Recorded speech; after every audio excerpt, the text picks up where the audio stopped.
Sudah berapa yang saya baca tentang penelitian di berbagai kampus, di berbagai negara, tentang manfaat menghafal Quran untuk anak-anak kita.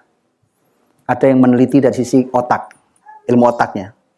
Ada yang meneliti dari sisi psikologinya. Biasa teman-teman. Ada yang meneliti dari sisi kesehatan fisik.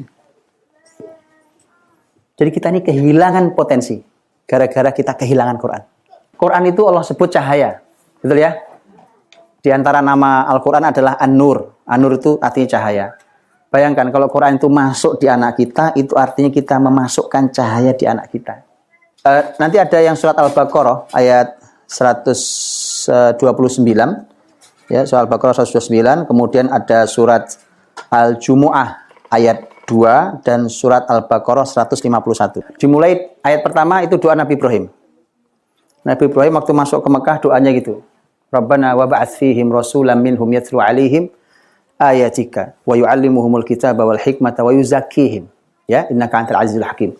Ini doa Nabi Ibrahim minta bahwa nanti kalau rasul yang diutus di Mekah sini ini itu tugasnya ada 4. Satu, membacakan Al-Quran, membacakan Alkitab, ayat-ayatmu ya Allah dibacakan, kemudian mengajarkan ilmu Alkitab, mengajarkan ilmu Al-Hikmah dan mensucikan jiwa masyarakatnya. Itu tugasnya 4. Oke, itu doa Nabi Ibrahim. Allah jawab dengan diutus Nabi Muhammad. Di Mekah Nabi Muhammad SAW.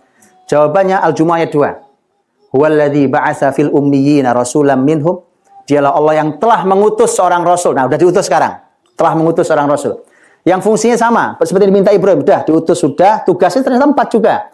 Cuma ada yang dibalik. Di sana adalah fi rasulan minhum yatlu 'alaihim ayatihi wa yuzakkihim wa yu'allimuhumul kitaba wal hikmah. Wa in kanu min qablu la fi dhalalim mubin. Tugasnya adalah membacakan ayat-ayat Allah, mensucikan jiwa mereka, mengajarkan ilmu Alkitab, mengajarkan ilmu Al-Hikmah. Apa yang bergeser? Mensucikan jiwa. Mensucikan jiwa di doa Ibrahim taruh di belakang. Begitu Allah utus Nabi Muhammad, tidak wahai Ibrahim, ini sudah benar 4, tapi yang nomor 4 dinaikkan Allah nomor 2. Nggak, geser itu nggak sembarang, dikaji ulama, teman-teman. Ar-Razi dalam tafsir Mafatihul Ghaib membahas ini panjang lebar. Di antara kajian. Luar biasa kajian, ya. Oke, nanti saya sampaikan. Wa in kanu min qablul fi dhalalin mubin, bahwa dulu mereka dalam kesesatan nyata. Jadi kesesatan nyata, ketersesatannya generasi, tersesatnya sebuah peradaban itu selesai dengan metode ini saja. Maka kesalahan kita dalam target pendidikan adalah membuat anak pinter, itu salah. Yang benar adalah mengeluarkan mereka dari ketersesatan yang nyata. Makanya di kita pinter iya, tersesat iya. Gitu ya, ya. Oke, ayat itu maunya itu. Karena dulu kalian dalam kesesatan nyata, dengan ini maka selesai. Oke. Yang 151 saya bacakan sekalian. Kama arsalna fikum rasulam minkum yatlu 'alaikum ayatina wa yuzakkikum wa yu'allimukumul kitaba wal hikmata wa yu'allimukum ma lam takunu ta'lamun.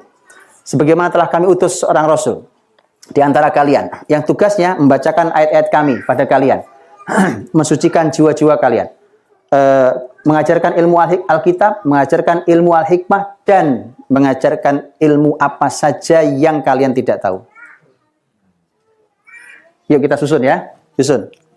3 ayat itu, teman-teman, susunannya menjadi gini, susunannya. Yang pertama adalah membacakan ayat.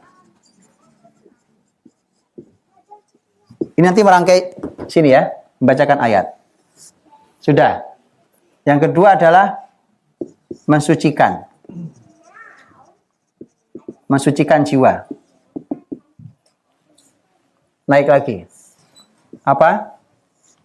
Mengajarkan ilmu Alkitab. Oke, naik lagi. Mengajarkan ilmu Al-Hikmah. Oke, naik satu lagi. Apa? Apa? Ilmu apa saja yang manfaat. Ilmu manfaat. Oke, ini jawaban pertanyaan Bapak Ibu nanti. Di mana anak saya belajar matematika, fisika, kimia? Sudah tahu tempatnya? Maka tadi saya bilang dari depan, urutan tahapan. Bacakan ayat, digempur ayat, dibaca, diperdengarkan sampai dihafal. Satu ayat Al-Fatihah dihafal, besok Qul huwallahu ahad hafal, besok An-Nas, Al-Falaq hafal, terus gitu. Sampai 30 juz dihafal, membacakan ayat. Itu ada proses pensucian jiwa nanti. Di sini sudah ada proses pensucian jiwa, di sini ada proses tambahan. Berarti ini hal yang terpisah, karena ini kalau ini tidak mungkin dipisah kecuali memang ada perbedaan. Orang baca ayat bisa membantu pensucian jiwa, iya. Tetapi ini berarti harus ada tambahan. Selain ini mensucikan jiwa, mereka harus mulai dikenalkan dengan praktek ibadah, termasuk tadi mengenalkan ini adab iman itu masuk ke sini untuk mensucikan jiwa dulu. Saya sering mengibaratkan Bapak Ibu kalau Anda punya gelas atau punya bejana gitu, punya piring, mangkok, oke, mangkoknya kotor berdebu. Kemudian saya datangkan air yang paling jernih dari sumber di Australia ini. Saya tuangkan di situ. Pertanyaan saya, Anda bisa minum airnya? Nggak bisa minum. Kenapa sebabnya? Airnya jernih loh. Airnya jernih loh. Sebabnya apa? Jadi tampungannya kotor. Generasi ini menjadi masalah adalah ilmu sebagus apapun, tampungannya kotor. Malah akhirnya mubazir. Betul? Sayang, air yang jernih malah nggak bisa dipakai. Hah? Ini Islam, begini. Oke. Baru bicara ilmu. Ini ilmu, ini ilmu, ini ilmu. Paham? Ya di sini. Adab iman, ini detail caranya. Nah, di atasnya sini ini. Jadi di atasnya. Di atasnya sini adalah ilmu. Ilmu 3 itu.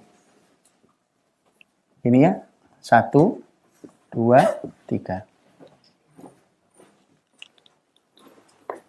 Ilmu Alkitab ajarkan dulu. Anak-anak mulai kenal dengan, oh Al-Fatihah itu apa sih isinya sebenarnya? Maka dikenalkan. Juz 30 apa sih isinya sebenarnya yang mereka hafal pertama itu, ya, kenalkan. Setelah itu kemudian ilmu Al-Hikmah. Al-Hikmah para ahli tafsir mengatakan itu ilmu as-sunnah. Jadi hadis Nabi, mulai dikenalkan tentang Rasul. Di sini udah ada sejarah, tapi ini mulai kenal dengan hadis Nabi. Mulai dari hadis yang kecil sedikit, mereka mulai kenal yang pendek, hadis. Ini loh Rasulmu Rasulmu berkata begini loh, Rasulmu melakukan ini loh. Kan hadis itu kan apa yang dibicarakan Nabi, apa yang dilakukan Nabi, ya kan? Apa yang ditetapkan Nabi, akhlak Nabi SAW, itu semua masuk di hadis Nabi. Nah, maka ilmu Al-Hikmah. Sudah? Kalau sudah gitu, Bapak Ibu, maka masuklah ilmu apa saja yang kalian belum tahu.